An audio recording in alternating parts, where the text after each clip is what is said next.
بہت سے لوگ حضرت کاتب وحی سیدنا حضرت معاویہ رضی اللہ تعالیٰ عنہ ان پر تنقید کرتے ہیں. بہت سے لوگ مسلمان ہونے کا دعویٰ کرتے ہیں, اہل سنت والجماعت ہونے کا دعویٰ کرتے ہیں, اور سیدنا حضرت معاویہ رضی اللہ تعالیٰ عنہ کے خلاف زبان کھولتے ہیں. یاد رکھو یہ تو اللہ حلیم ہے اور حضور کی برکت ہے کہ اس امت میں عذاب نہیں آتا, ورنہ جس دن حضرت معاویہ کی تنقید کریں گے زبان ٹیڑھی ہو جانا چاہیے, چہرہ کالا ہو جانا چاہیے, نحوست چہرے پر اتر آنی چاہیے. لیکن بہرحال اللہ تعالیٰ کی ذات حلیم ہے. حضرت معاویہ وہ صحابی ہیں. میں آپ سے بتا دوں, ایک دن ایک پہلوان آ گیا. مجمع میں اگر کوئی پہلوان ہو تو معاف کرے گا, پہلوان تو ہوتے ہیں لیکن عقل جیسی چاہیے نہیں ہوتی. وہ پہلوان آ کر حضور بیٹھے ہوئے ہیں اور حضرت معاویہ بھی بیٹھے ہوئے ہیں حضور کے ساتھ. وہ آ کر حضور سے ایسے کہتا ہے, چیلنج کرتا ہے, اللہ کے رسول مجھ سے کشتی لڑ لیجئے.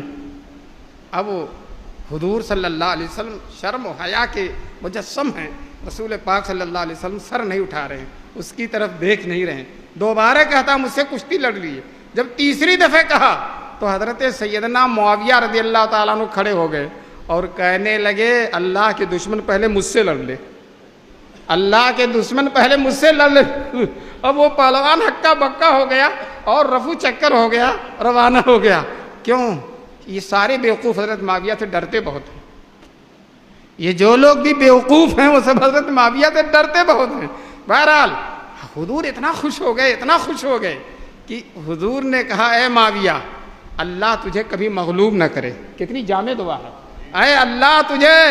اے معاویہ اللہ تجھے کبھی مغلوب نہ کرے.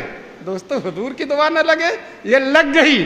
اور علماء کرام کہتے ہیں جنگ جمل و جنگ صفین جس میں حضرت معاویہ حضرت علی میں جنگ ہوئی, چاہے حق پر کوئی ہو, صحیح دونوں تھے, چاہے حق پر دونوں ہو کوئی ایک ہو لیکن صحیح دونوں تھے. یہ ایسی لڑائیاں ہیں کہ جس میں دونوں طرف کی جنت میں جائیں گے. حضرت مجدد الفسانی رحمۃ اللہ علیہ کہتے ہیں آدھے صحابہ ادھر تھے اور آدھے صحابہ ادھر تھے, اور کوئی صحابی جہنمی نہیں ہو سکتا. تو دوستو یہ بھی جنتی اور یہ بھی جنتی. ابو ہریرہ رضی اللہ تعالیٰ عنہ وہ ذرا لڑنے اڑنے میں کم دلچسپی رکھتے تھے, تو وہ ایک ٹیلے پہ بیٹھ جاتے تھے جہاں سے راستہ جاتا تھا. تو کوئی جاتا تھا تو کہتے تھے چاہے ادھر سے جا کے لڑو چاہے ادھر سے جا کے لڑو, دونوں طرف مرو گے تو شہید ہی ہوگے, جنت ہی میں جاؤ گے, چاہے ادھر سے لڑو چاہے ادھر سے لڑو. تو وہ جو ہے خود جو ہے حضرت ابو ہریرہ کھانے کا وقت ہوتا تھا حضرت معاویہ کہیں جا کے بیٹھ جاتے تھے, نماز کا وقت ہوتا حضرت علی کے لشکر میں آ جاتے تھے. کسی نے کہا حضرت دونوں میں جا رہے ہیں, دونوں اچھے ہیں, ذرا یہاں حضرت معاویہ کے یہاں کھانا ذرا اچھا ہوتا ہے تو کھانے میں یہاں شریک ہو جاتا ہوں, وہاں نماز ذرا اچھی ہوتی تو وہاں نماز میں شریک ہو جاتا ہوں, تو دونوں میں شریک ہو جاتا ہوں. دوستو جو ہے دونوں حق پر ہیں, ہم کو دونوں کا احترام کرنا. باپ اور چچا لڑیں تو ہم کو اس بیچ میں پڑھنے کی ضرورت نہیں ہے. اور ہم اگر بیچ میں ہم پڑھتے ہیں تو ہم تو اس برہمن سے بھی زیادہ بیوقوف ہیں. ایک برہمن کے دروازے پر گائے بھی بدھی ہوئی تھی اور پیپل کا درخت بھی تھا, اور گائے پیپل کو کھا رہی تھی. تو ایک مسلمان نے کہا آئیے پنڈت جی یہ دیکھیے کیا تماشا ہو رہا ہے, یہ بھی آپ کے بھگوان ہے, یہ بھی ایک بھگوان دوسرے بھگوان کو کھا رہا. تو کہنے لگے مولوی جی یہ دونوں ہمارے بھگوان ہیں, آپس میں نمٹ لیں گے, ہم کو بیچ میں پڑھنے کی ضرورت نہیں, ہم کو بیچ میں پڑھنے کی ضرورت نہیں ہے. تو دوستو ہمارے لیے تو دونوں عظیم ہیں, ہمارے لیے تو دونوں سرمایہ سعادت ہیں, دونوں ہمارے آنکھوں کے نور ہیں, دونوں ہمارے دل کے سرور ہیں. دوستو ہم کو ان سے بھی محبت ہے اور ہم کو ان سے بھی محبت ہے.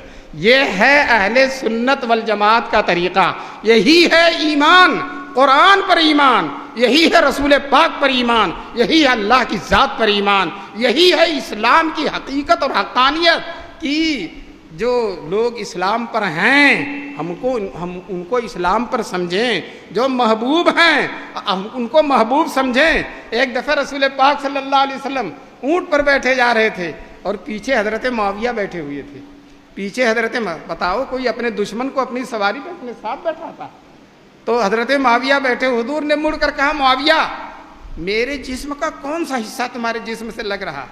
تو حضرت معاویہ رضی اللہ تعالیٰ عنہ نے کہا کہ اے اللہ کے رسول میرا پیٹ اور میرا سینہ آپ کی پیٹھ سے لگ رہا ہے، پیٹ اور سینہ آپ کی پیٹھ سے لگ رہا ہے. تو حضور دعا دیتے ہیں اللہم املأہما علما، اے اللہ دونوں کو علم سے بھر دے، اے اللہ دونوں کو علم سے بھر دے. حضرت معاویہ کے سینے پیٹ کو علم سے بھرنے کی دعا دی ہے نبی پاک صلی اللہ علیہ وسلم. دوستو جس کے لیے حضور دعائیں دیں ہم کو معاویہ معاویہ کہیں، کتنی بدتمیزی کی بات ہے، کتنی بے ادبی کی بات ہے. سچ کہتا ہوں اگر حضور کے سامنے کوئی معاویہ کہہ دے گا حضور سے تماچا لگا دیں گے. یہ بڑے عزیز ہیں، بڑے پیارے ہیں. حضور نے ان کے علم کے لیے دعا کیا، ان کے تقوی کے لیے دعا کیا، ان کے غلبے کے لیے دعا کیا ہے. اور کبھی بھی کوئی رائے و مشورہ ہوتا تھا تو حضور جس طرح سے اور کو بلاتے تھے حضرت معاویہ کو بھی بلاتے تھے. اور حضرت عمر نے اپنی خلافت کے زمانے میں حضرت معاویہ کے بارے میں کہا یہ شان و شوکت کے اعتبار سے مسلمانوں کے کسرا، شان و شوکت کے اعتبار سے مسلمانوں کی کسرا ہیں. بہرحال ہم کو تو ایک ایک صحابی پر ایمان لانا ہے. سن لو کوئی ایک صحابی پر بھی ایمان لا، اور وہ فرقہ خدا جانے کائنات میں اس کا کیا مقام ہوگا، میں اسی مقام کی صراحت نہیں کرتا آپ سے. وہ فرقہ جو سارے صحابہ کو نہیں مانتا، کہتا حضور کے بعد سب کے سب مرتد ہو گئے تھے، 3-4 کے علاوہ سب کے سب مرتد ہو گئے تھے. اس میں خلفائے راشدین بھی ہیں، اور اس میں عشرہ مبشرہ بھی ہیں، اس میں بدریین بھی ہیں، احدیین بھی ہیں، اور اصحاب بیعت رضوان بھی ہیں جن کے لیے اللہ تعالیٰ نے اپنے رضا اور رضوان کی بشارت دے دی ہے. اور حضور نے فرمایا ہے صلح حدیبیہ میں جتنے مسلمان شریک ہیں سب کے سب جنت میں جائیں گے، سب کے سب جنت میں جائیں گے. تو ادھر تو حضور کہیں جنت میں جائیں نہیں جائیں، جنت میں جائیں گے، اور ادھر یہ دشمنان دین یہ کہتے ہیں یہ مسلمان ہی نہیں ہے. بتاؤ مسلمان نہیں ہوگا تو جنت میں جائے گا؟ نہیں جا سکتا. تو آج کی میری تقریر کا موضوع یہی ہے، جو صحابہ پر ایمان نہیں لائے گا وہ قرآن پر بھی ایمان نہیں لائے گا. کیوں؟ صحابہ صرف یہی نہیں کہ قرآن کے ناقل ہیں، غور سے سنیے گا، صحابہ صرف یہی نہیں کہ قرآن کے ناقل ہیں، ہم تک قرآن انہوں ہی نے پہنچایا. اگر صحابہ نہ ہوتے تو ہم کو قرآن نہیں ملتا. تو قرآن کے جس طرح سے ناقل ہے صحابہ اسی طرح سے قرآن میں داخل ہے صحابہ.